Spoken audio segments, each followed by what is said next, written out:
యెహోషువ మొదటి అధ్యాయము. యెహోవా సేవకుడైన మోషే మృతి నొందిన తరువాత యెహోవా నూను కుమారుడును మోషే పరిచారకుడునైన యెహోషువకు ఈలాగు సెలవిచ్చెను. నా సేవకుడైన మోషే మృతి నొందెను. కాబట్టి నీవు లేచి నీవును ఈ జనులందరును ఈ యొర్దాను నది దాటి నేను ఇశ్రాయేలీయులకిచ్చుచున్న దేశమునకు వెళ్ళుడి. నేను మోషేతో చెప్పినట్లు మీరు అడుగుపెట్టు ప్రతి స్థలమును మీకిచ్చుచున్నాను.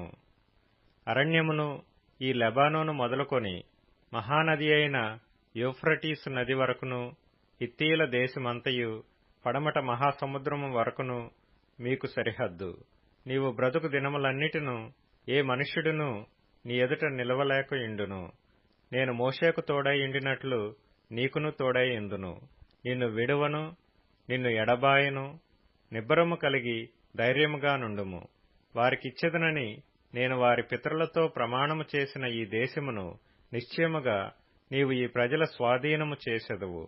అయితే నీవు నిబ్బరము కలిగి జాగ్రత్తపడి బహుధైర్యముగా నుండి నా సేవకుడైన మోషే నీకు ఆజ్ఞాపించిన ధర్మశాస్త్రమంతటి చొప్పున చేయవలెను. నీవు నడుచు ప్రతి మార్గమున చక్కగా ప్రవర్తించున్నట్లు నీవు దాని నుండి కుడికి గాని ఎడమకు గాని తొలగకూడదు. ఈ ధర్మశాస్త్ర గ్రంథమును నీవు బోధింపక తప్పిపోకూడదు. దానిలో వ్రాయబడిన వాటన్నిటి ప్రకారము చేయుటకు నీవు జాగ్రత్త పడునట్లు దివారాత్రము దాని ధ్యానించిన ఎడల నీ మార్గమును వర్ధిల్ల చేసుకొని చక్కగా ప్రవర్తించెదవు. నేను నీకాజ్ఞ ఇచ్చి ఉన్నాను గదా. నిబ్బరము కలిగి ధైర్యముగా నుండుము. దిగులు పడకుము, జడియకుము. నీవు నడుచు మార్గం అంతటిలో నీ దేవుడైన యెహోవా నీకు తోడై ఉండును. కాగా యెహోషువ ప్రజల నాయకులకు ఈలాగు ఆజ్ఞాపించెను. మీరు పాళెములోనికి పోయి జనులతో ఈ మాట చెప్పుడి.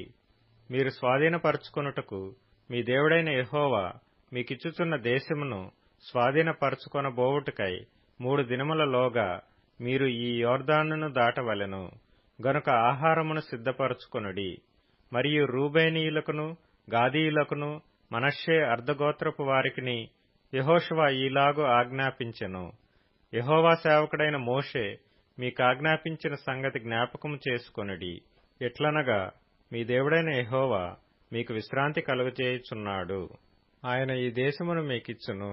మీ భార్యలను, మీ పిల్లలను, మీ ఆస్తియు యొర్దాను అవతల మోషే మీకిచ్చిన ఈ దేశమున నివసింపవలెను గాని పరాక్రమవంతులను శూరులునైన మీరందరూ యుద్ధ సన్నద్ధులై మీ సహోదరులకు ముందుగా నది దాటి యెహోవా మీకు దయచేసినట్లు మీ సహోదరులకును విశ్రాంతి దయచేయు వరకు, అనగా మీ దేవుడైన యెహోవా వారికిచ్చు దేశమును స్వాధీనపరచుకొను వరకు మీరును సహాయము చేయవలెను. అప్పుడు తూర్పున యొర్దాను యువతల యెహోవా సేవకుడైన మోషే మీకిచ్చిన మీ స్వాస్థ్యమైన దేశమునకు మీరు తిరిగి వచ్చి దాని స్వాధీనపరచుకొందురు. అందుకు వారు, నీవు మాకాజ్ఞాపించినదంతయు మేము చేసెదము. నీవు మమ్మునెక్కడికి పంపుదువో అక్కడికి పోదుము. మోషే చెప్పిన ప్రతి మాట మేము వినినట్లు నీ మాట విందుము. నీ దేవుడైన యెహోవా మోషేకు తోడైయుండినట్లు నీకును తోడైయుండునుగాక. నీ మీద తిరుగుబడి నీవు వారికి ఆజ్ఞాపించు ప్రతి విషయములో నీ మాట వినని వారందరూ మరణశిక్ష నొందుదురు. నీవు నిబ్బరము కలిగి ధైర్యము తెచ్చుకొనవలెనని యెహోషువకు ఉత్తరమిచ్చిరి.